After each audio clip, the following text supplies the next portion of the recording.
Hi friends, എല്ലാവർക്കും നമസ്കാരം. ഞാൻ ഈ വീഡിയോ ഇടണമെന്ന് പറഞ്ഞാൽ ഞാനിപ്പോൾ കുറേ വീഡിയോസെല്ലാം കാണുന്നുണ്ട്. ഇൻസ്റ്റാഗ്രാമിൽ ഫേസ്ബുക്കിൽ ഇങ്ങനെ കണ്ടുകൊണ്ടിരിക്കുന്നു. ആൾക്കാരിങ്ങനെ പറയണുണ്ട് ഇവിടെ ബുദ്ധിമുട്ടാണ്, അവിടെ ബുദ്ധിമുട്ടാണ്. ഒരു പ്രശ്നമല്ല കേട്ടോ, ഇവിടെ ഒരു ബുദ്ധിമുട്ടില്ല. ബാത്റൂമിന് പ്രശ്നമാണ്. ജർമ്മനിയിൽ പാർക്കിംഗ്, ഞാനിപ്പോൾ സത്യം പറയല്ല, ഞാൻ ഓടിക്കണിങ്ങനെ ഫുള്ള് ജർമ്മനിയിൽ തന്നെ. എനിക്കൊരു ബുദ്ധിമുട്ട് ഇങ്ങനെ അങ്ങനെ പാർക്കിങ്ങിന് വന്നിട്ടില്ല. ചെറിയ പാർക്കിംഗ് ആണ്, പക്ഷെ നമ്മളത് നോക്കി കണ്ട് സമയം അഡ്ജസ്റ്റ് ചെയ്ത് കൊണ്ടുവന്നാൽ എല്ലായിടത്തും കിട്ടും പാർക്കിംഗ്. ഉള്ളിലോട്ടുണ്ട്, ഓട്ടോ ടോപ്പുണ്ട്, പേയ്മെൻറ്റ് പാർക്കിങ്ങുകളുണ്ട്, എല്ലാം അങ്ങനത്തെ എല്ലാം പാർക്കിങ്ങുകളുണ്ട്. ഇത് ചുമ്മയാണ് പറയണത്. ഭയങ്കര ബുദ്ധിമുട്ടാണ്, ബാത്റൂം പോകാൻ പറ്റത്തില്ല, അത് പറ്റത്തില്ല, വെള്ളത്തിന് പറ്റത്തില്ല. വെള്ളം പമ്പിൽ പോയാൽ വെള്ളം പിടിക്കാം, കുടിക്കാനുള്ള വെള്ളം നിങ്ങൾക്ക് വേണമെങ്കിൽ പിടിക്കാം, ചില പമ്പിൽ കുടിക്കാനുള്ളതുണ്ട്, എല്ലാം ഉണ്ട്. അങ്ങനെയൊന്നുമല്ല, ഇത് ചുമ്മാ ഇടുന്നതുകൊണ്ട് പുതിയതായിട്ട് ഇപ്പം കയറി വരും കൊറോണം.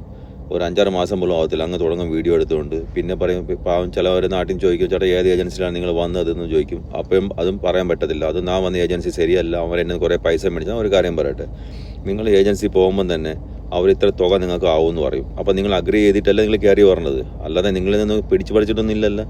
നിങ്ങൾ സ്വന്തമായിട്ട് കൊടുത്തു കഴിഞ്ഞാൽ ഇവിടെ യൂറോപ്പിൽ വന്നു കഴിഞ്ഞാൽ പിന്നെ അവർ ശരിയില്ല, ഇവർ ശരിയില്ല എന്ന് പറയും. ചില ആൾക്കാരുണ്ട്, അവിടെ നിന്ന് വരുമ്പോൾ കൈയും കാലം പിടിക്കും, എങ്ങനെയെങ്കിലും ഇവിടെ കൊണ്ടുവന്നാൽ മതി. ഇവിടെ കൊണ്ടുവന്നിട്ട് ഫെയിലും ആവും. ഫെയിലായി കഴിഞ്ഞിട്ട് അവരെങ്ങനെയാലും കമ്പനിയിൽ കയറ്റും. കമ്പനി കയറ്റി കഴിഞ്ഞിട്ട് പിന്നെ പറയും, അവർ നാട്ടിൽ നിന്ന് വന്നപ്പോൾ എന്നെ ഇത്ര പൈസ മേടിച്ച്, നാട്ടിൽ നിന്ന് ഇത്ര പൈസ മേടിച്ച്. ഇത് വെറും തേർഡ് ക്ലാസ്സുള്ള സ്വഭാവങ്ങളാണ് ചില മലയാളികളൊക്കെ, സത്യം പറയാതെ. എന്താ, ഒരാളിപ്പോൾ നിങ്ങൾ യൂറോപ്പിൽ വന്ന് പറഞ്ഞു കൊടുക്കുമോ, എങ്ങനെയാണ് വന്നത്, നിങ്ങൾ ഏജൻസി വന്ന് പറഞ്ഞു കൊടുത്ത ഒരു പ്രശ്നമില്ല. അവർ പൈസ പറയും, അവർ തുക പറഞ്ഞിട്ടേ പറയത്തുള്ളൂ. അവർ മനസ്സിലായില്ല, അഡ്വാൻസ് ഒന്നും മേടിക്കും. അവർ ഏത് വേണമെങ്കിലും അഡ്വാൻസ് മേടിക്കും. പിന്നെ നിങ്ങളെ തെറ്റുകൊണ്ട് ചിലവർ ഫെയിൽ ആവാക്കൊണ്ട് ചില ഇൻ്റർവ്യൂ ഫെയിൽ ആവും. ചിലവരിപ്പം ഈ ലിത്വാനി തരാൻ വേണ്ടി TRC കാർഡിന് വേണ്ടി കൊടുക്കുമ്പോൾ തന്നെ ഇംഗ്ലീഷ് അറിയത്തില്ല. എല്ലായിടത്തും പറയും ഇംഗ്ലീഷ് പഠിച്ചു എന്ന് പറഞ്ഞാൽ ആരും ഇംഗ്ലീഷ് പഠിക്കത്തില്ല. പിന്നെ തെറ്റാവും, പിന്നെ അത് കുറ്റം വേറെ ആൾക്കാരാവും. TRC കാർഡ് കിട്ടത്തില്ല ഇംഗ്ലീഷ് പഠിച്ചില്ലെങ്കിൽ. മനസ്സിലായി, നിങ്ങളെ ഒരു ബേസിക് ഒരു ഇംഗ്ലീഷ് അറിഞ്ഞിരിക്കണം.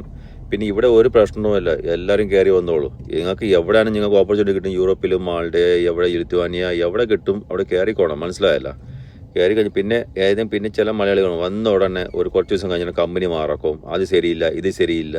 അപ്പം ആ കമ്പനി എന്ത് വിചാരിക്കും, നെക്സ്റ്റ് ടീം വരുമ്പോൾ ഇവർ ഇന്ത്യയൊക്കെ മലയാളീസ്, ഇവർ കേരളക്കാർ ഇന്ത്യയിൽ മരണയാണ്, ഇവരെല്ലാം ഇങ്ങനെയാണ്. കുറച്ച് ദിവസം നിൽക്കും, കമ്പനി മാറും, ചിലർ വണ്ടി ഇട്ടിട്ട് ഓടിപ്പോവും. ഇതൊക്കെയെല്ലാം ഒന്നും കാണിക്കല്ലോ ഒരിക്കലും, വണ്ടിയൊക്കെ ഇട്ടിട്ട് ഓടിപ്പോകണം. അതെല്ലാം ഒരു മാനേഴ്സ് അല്ല അത്, മനസ്സിലായല്ലോ. പിന്നെ നമ്മളെ ഡിസിപ്ലിന്, നമ്മളിവിടെ പുറത്തേക്കുമ്പം നല്ലതായിട്ട് നമ്മൾ ഡിസിപ്ലിനായിട്ട് പോയാൽ മതി. അല്ല ചിലമാർ ഷോ കാണിക്കാൻ വേണ്ടി മുണ്ട് കൊടുത്തുകൊണ്ട് പോക്ക്, അത് നാട്ടിൽ കാണിച്ചോ. നാട്ടിൽ ഇഷ്ടമുള്ള വണ്ടി അവിടെ പോയി കാണിച്ചു, ഇവിടെ പോലെ കാണിക്കണുണ്ടോ. ഒന്നാമത് ഇവിടെ പ്രശ്നമായിട്ട് നടക്കണതാണ് ഇപ്പം ഇന്ത്യക്കാരായിട്ട്.